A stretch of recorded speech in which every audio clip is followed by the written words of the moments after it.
Doctor Babasaheb आंबेडकरांनी जे आमच्यासाठी कार्य केलेलं आहे ते सुद्धा आपण विसरता कामा नये, लक्षात घ्या।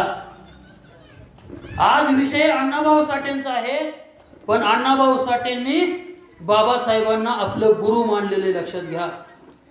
बाबासाहेबांचं महापरिनिर्वाण झाल्यानंतर त्या ठिकाणी अण्णाभाऊंनी एक काव्य लिहिलेलं होतं आणि ते काव्य आज बऱ्याच ठिकाणी म्हटलं जातं, पण त्याचाही लोकांना बऱ्याच ठिकाणी अर्थ माहित नाही। मग हे जे साहित्य आमच्या महापुरुषांनी लिहिलेलं आहे, हे का लिहिलेलं आहे, कुणासाठी लिहिलेलं आहे, हे सुद्धा आपल्या लक्षात आलं पाहिजे। बाबासाहेबांनी आपल्यासाठी काय केलं हे सुद्धा आपल्याला कळलं पाहिजे।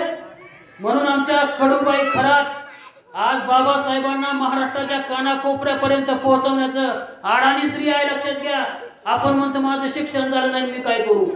कडूबाई खरात सुद्धा शिक्षण झालेलं नाही, पण बाबासाहेब कानाकोपऱ्यामध्ये महाराष्ट्राच्या पोहोचवण्याचं काम आज ते करतात। काय म्हणतात त्या, माय बापाहून भीमाचं उपकार लय हाय रे, माय बापाहून भीमाचं उपकार लय हाय रे, तुम्ही खाता त्या भाकरीवर आपण खातो त्या भाकरीवर, बाबासाहेबाची सय हाय रे, आपण खातो त्या भाकरीवर, बाबासाहेबांची सय हाय रे, तुला पुसत नव्हतं कोणी होता सून नसल्यावानी, अरे तुला पुसत नव्हतं कोणी होता सून नसल्यावानी, तुझी वाढली किंमत कोणाच्या पाय हाय रे, तुझी वाढली किंमत कुणाच्या पाय हाय रे, माझ्या भीमाच्या पाय हाय रे, तुम्ही खाता त्या भाकरीवर, बाबासाहेबाची सय हाय रे। बाबासाहेबांसाठी एकदा जोरदार टाळ्या झाल्या पाहिजेत। विश्वभूषण डॉक्टर बाबासाहेब आंबेडकरांचा विजय असो, विश्वभूषण डॉक्टर बाबासाहेब आंबेडकरांचा विजय असो। सगळ्या महापुरुषांनी आपल्यासाठी काम केलेलं आहे, त्यांची पुण्याई आहे। आज आपली लेकरं खुर्च्यामध्ये बसायला लागलीत, लक्षात घ्या। ही सगळी आपल्या महापुरुषांची पुण्याई आहे। आपल्या घरामध्ये देवाचा फोटो नसला तरी चालेल, पण आपल्या प्रत्येक महापुरुषांचा फोटो भिंतीवरती लावा। लेकरू विचारण हे कोण आहेत, त्यांनी काय केलंय, कारण येणाऱ्या पिढीला महापुरुष जर कळले नाहीत ना, ते उद्या मुले विचारतील अण्णाभाऊ साठे कोण होते, बाबासाहेब कोण होते, आणि त्यावेळेस जर आपण त्यांना सांगू शकलो नाही तर हा सगळ्यात मोठा आपला पराभव असेल। म्हणून हे फोटो आपल्या घरामध्ये लावा आणि आपल्या लेकरांना त्यांचा इतिहास सांगा, कारण यांची पुण्याई आहे म्हणून आज आपण इथं आहोत।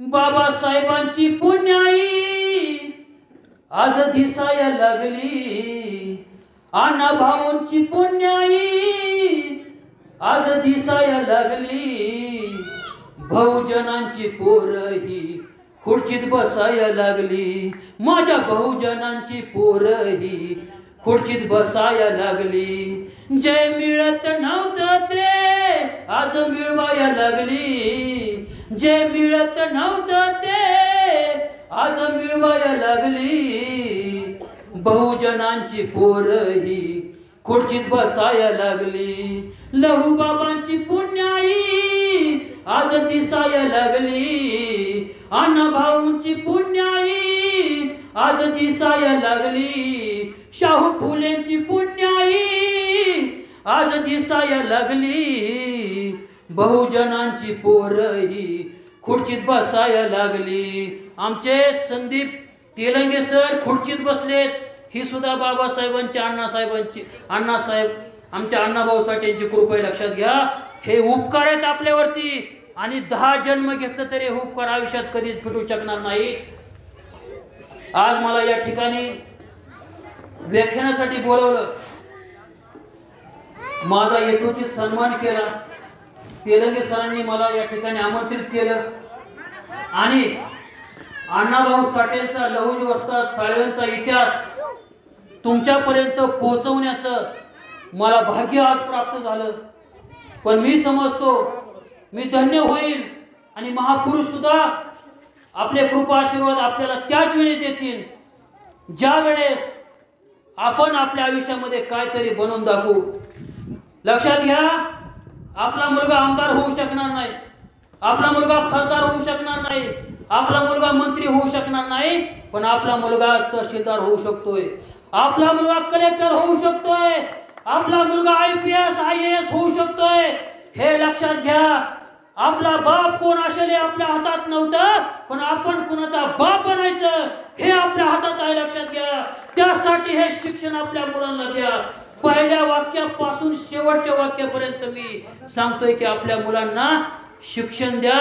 इतक्या उंचीवर जाऊन पोहोचू द्या त्यांना की बघणाऱ्याला सुद्धा आश्चर्य वाटलं पाहिजे, हेवा वाटलं पाहिजे, अरे हा मुलगा किती उंचीवर जाऊन पोहोचलेला आहे.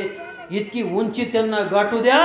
एवढा शेवटी सांगतो, लाख लाख संकटे जरी आमच्या महापुरुषांच्या समोर टाकली, अरे लाख लाख संकटे जरी आमच्या महापुरुषांच्या समोर टाकली, मान त्यांची ताट कोणा पुढे न वाकली. अरे काळेच्या ऐसे अण्णा भाऊंचे नाही तुझा ते जमायचे, अरे काळेच्या ऐसे अण्णा भाऊंचे नाही तुझा ते जमायचे. नाम तयाचे घेता वाचे, मस्तक आमचे नमायचे, मस्तक आमचे नमायचे. जय लहूजी, जय अण्णा भाऊ.